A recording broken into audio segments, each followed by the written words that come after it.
दोस्तों आज हम एक्सप्लेन करने वाले हैं हाल ही में आई मूवी सत्यप्रेम की कथा। ये मूवी एक कॉमेडी ड्रामा मूवी है जिसमें एक के बाद एक ट्विस्ट आते ही जाते हैं और इस मूवी में हमें लीड रोल में कार्तिक आर्यन और कियारा आडवाणी नजर आए हैं। इस मूवी की कहानी बहुत ही अमेजिंग है, इसलिए बिना समय गवाए वीडियो शुरू करते हैं। दोस्तों मूवी की शुरुआत में कार्तिक आर्यन को दिखाते हैं जिनका नाम इस मूवी में सत्यप्रेम है। सत्यप्रेम को सब लोग प्यार से सत्तू बुलाते हैं। सत्तू एक गुजराती फैमिली से बिलोंग करता है। उसके परिवार में मम्मी, पापा और एक बहन है जो कि सत्तू के साथ अहमदाबाद में रहते हैं। सत्तू एक नंबर का बेरोजगार आदमी है जो कि LLB के फाइनल में 3 बार फेल हो गया है और घर में अपने मम्मी पापा की कामकाज में हेल्प करता है। सत्तू के घर वाले उसको बेरोजगार होने का रोज ताना मारते हैं और सत्तू के घर में उसकी मम्मी और बहन गरबा सिखाकर पैसे कमाते हैं जिससे उनका घर चलता है। और सत्तू के पापा का बिजनेस फेल होने की वजह से वह घर के काम काज करते हैं। सत्तू की बस एक ही कामना है कि उसकी शादी किसी सुंदर कन्या से हो जाए जिसके वह दिन रात सपने भी देखता है। और सत्तू का कोई दोस्त नहीं है क्योंकि उसके सभी दोस्तों की शादी हो गई है। और इस समय सत्तू का एकमात्र बेस्ट फ्रेंड है उसके पापा, जिनसे वह अपनी सारी बातें शेयर करता है। और सत्तू को अभी तक बस एक ही लड़की पसंद आई थी जिसका नाम है कथा।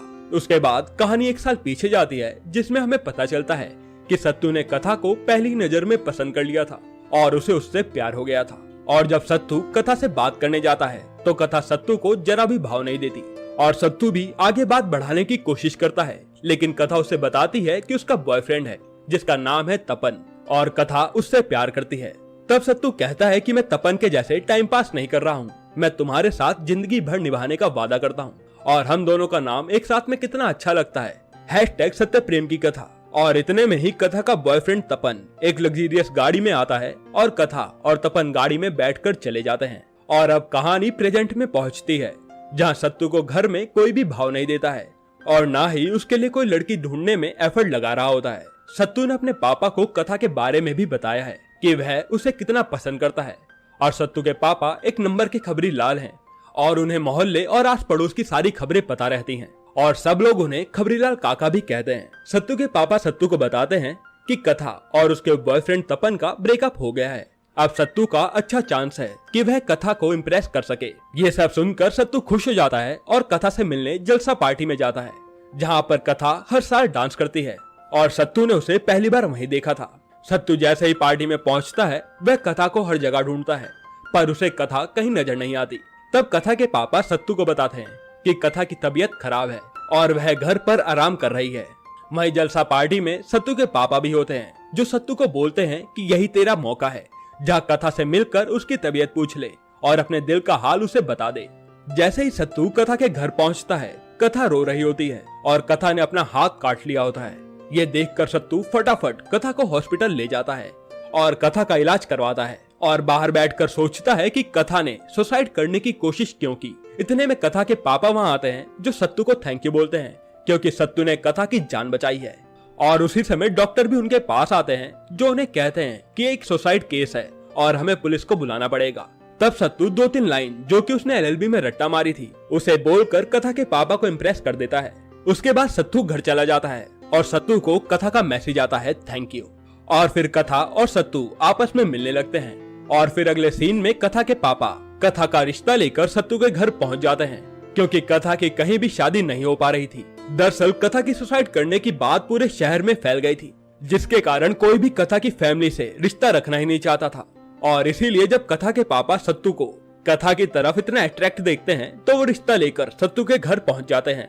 और वहां जाकर कथा के पापा को सत्तू और उसकी फैमिली काफी पसंद भी आती है और वो ये रिश्ता तय कर देते हैं। उसके बाद जब कथा को शादी वाली बात पता चलती है तो वह शादी करने से मना कर देती है, लेकिन कथा के पापा उसे इमोशनल ब्लैकमेल करके शादी के लिए हाँ करवा देते हैं और उसे कहते हैं कि अगर वह शादी नहीं करेगी तो वह अपनी जान ले लेंगे।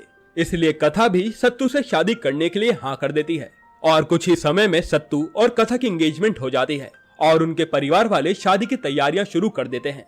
सत्तू इस शादी से काफी खुश था क्योंकि उसे उसकी पसंदीदा लड़की मिल गई थी, उसका सपना पूरा हो गया था। वहीं पर कथा शादी से बिल्कुल भी खुश नहीं थी क्योंकि शादी उसकी मर्जी के खिलाफ हो रही थी। और फाइनली सत्तू और कथा की शादी पूरे रीति रिवाज के साथ हो जाती है और फिर फाइनली सत्तू की सुहागरात आती है जिसका सत्तू बेसब्री से वेट कर रहा था। सत्तू की सुहागरात का बैट डांसिंग हॉल में लगाया था जहां उसकी बहन और माँ गरबा सिखाते थे क्योंकि उसका कोई पर्सनल रूम नहीं था।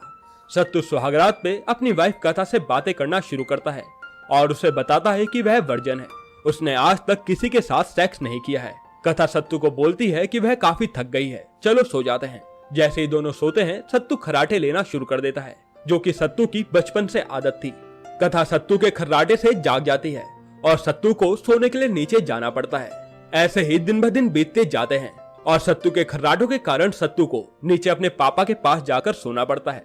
और एक दिन सत्तू फुल तैयारी कर लेता है कि उसे कथा के साथ सोना है। और जैसे ही कथा और सत्तू साथ में सोते हैं और सत्तू कथा के क्लोज आने की कोशिश करता है, कथा सत्तू को एक कड़वा सच बता देती है, जिसकी वजह से सत्तू के पैरों के नीचे से जमीन सरक जाती है। वह सत्तू को बताती है कि वह एसेक्सुअल है, मतलब कि उसके अंदर कभी भी सेक्स करने की फीलिंग नहीं आती। इसी कारण से उसके बॉयफ्रेंड तपन ने उससे ब्रेकअप किया था। और ये सब सुनकर सत्तू को काफी बुरा लगता है और अगले दिन वह कथा के पापा के पास पहुंच जाता है और अपनी सारी बात बताता है कि कथा की वजह से उसे किन किन फिजिकली और मेंटली सिचुएशन से गुजरना पड़ रहा है। कथा के पापा बोलते हैं कि तुम्हें तो पता ही है कि कथा की मेंटल सिचुएशन कितनी ज्यादा गंभीर है। उसने हाल ही में सुसाइड करने की कोशिश की थी, तुम उसका ध्यान रखो, उसकी केयर करो और फिर चीजें अपने आप ठीक हो जाएंगी और वह तुम्हारे पास भी आ जाएगी। अब सत्तू कथा का ध्यान रखता है और उसके साथ काफी समय बिताता है और फिर धीरे धीरे दोनों काफी ज्यादा क्लोज भी आ जाते हैं और उनके बीच नजदीकियां बढ़ जाती हैं। तब एक रात सत्तू और कथा साथ में सोने लगते हैं। सत्तू कथा को बताती है कि वह असेक्सुअल नहीं है और जैसे ही दोनों क्लोज आने लगते हैं कथा को घबराहट होने लगती है और वह चिल्लाने लगती है कि मेरे साथ ऐसा मत करो। ये सब देखकर सत्तू को समझ आ गया था कि कथा के साथ कुछ तो ठीक नहीं है और सत्तू को लगता है कि इसके साथ पास्ट में जरूर कुछ न कुछ गलत हुआ है, जो कि ये मुझे बता नहीं रही है। अगले दिन सत्तू कथा के पापा के पास पहुंच जाता है और तब उनसे पूछता है कि कथा ने सुसाइड क्यों की थी। तब सत्तू के पापा बात घुमाते हुए बोलते हैं कि अगर कथा नहीं मान रही है तो 2-3 लाफे लगाओ और वह मान जाएगी। यह सुनकर सत्तू को काफी ज्यादा गुस्सा आता है और वह कथा के पापा के ऊपर हाथ उठाने लगता है, पर वह खुद को रोक लेता है। फिर कथा के पापा सत्तू को सच्चाई बता देते हैं कि कथा अपने बॉयफ्रेंड से प्रेग्नेंट हो गई थी और तपन ने उस बच्चे को अपनाने से मना कर दिया, जिसकी वजह से उसने सुसाइड करने की कोशिश की, क्योंकि सत्तू के छूने से ही कथा को घबराहट हो गई थी। सत्तू ये बातें सुनकर काफी ज्यादा गुस्से में आ जाता है और वह भागते भागते तपन के ऑफिस में पहुंच जाता है और फिर वो तपन को पकड़कर उसे खूब मारता है। इसके बाद सत्तू को पुलिस वाले जेल में बंद कर देते हैं, पर सत्तू शाम को जेल से जैसे तैसे छूट जाता है। और फिर जब सत्तू जैसे ही घर पहुंचता है तब कथा सत्तू को सच बताती है कि उसका रेप हुआ था और कथा ने अपने बॉयफ्रेंड तपन को साफ साफ नो कहा था, पर तपन नहीं माना और उसने उसका रेप कर दिया, जिसकी वजह से वह प्रेग्नेंट हो गई थी और उसने अपना एबॉर्शन कराया। और ये बात किसी तरह से उसके पापा को पता चल गई। इसी कारण से उसने सुसाइड करने की कोशिश की थी, पर सत्तू ने उसे बचा लिया और उसी के बाद से कथा किसी को भी अपने पास आने नहीं देती है।